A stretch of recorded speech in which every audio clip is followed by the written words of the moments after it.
My name is Sean Michael Galgano, and I'm manager of Lone Star Comics in Mesquite. Um, if I were going to suggest things for people to really just dive in, right now is a really good time because Fear itself in the Marvel realm just started up. It's their big summer event this year. Um, it goes across all of the titles. It's pretty intense and it's really well written so far. For DC, Flashpoint is about to start up, which is their big one, and again, it's a great team starting it up. And since I like the Flash, obviously I'm looking forward to Flashpoint. With Disney buying out Marvel, they are keeping them as Marvel Comics Group entirely separate from the company, and it's a separately run organization with Axel Alonso as the editor-in-chief. Joe Quesada recently stepped down, and Axel Alonso has already been re-editing things that he used to do. Like one of Joe Quesada's big things was to remove all cigarettes from books, from all of his Marvel books. There hasn't been a guy smoking in one long time. And then Axel Alonso stepped in, and very recently on the front cover, not on the front cover, I'm sorry, in the front panel of a book, there was a guy smoking a cigarette, and it was the first time it's happened in over a decade.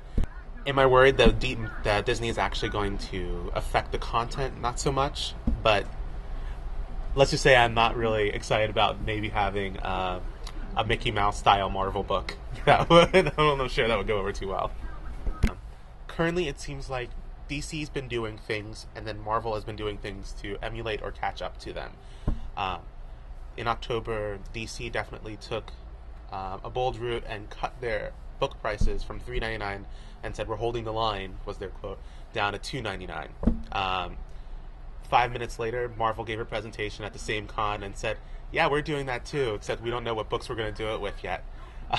So it definitely seems like Marvel has still been playing a little bit of catch up with DC lately.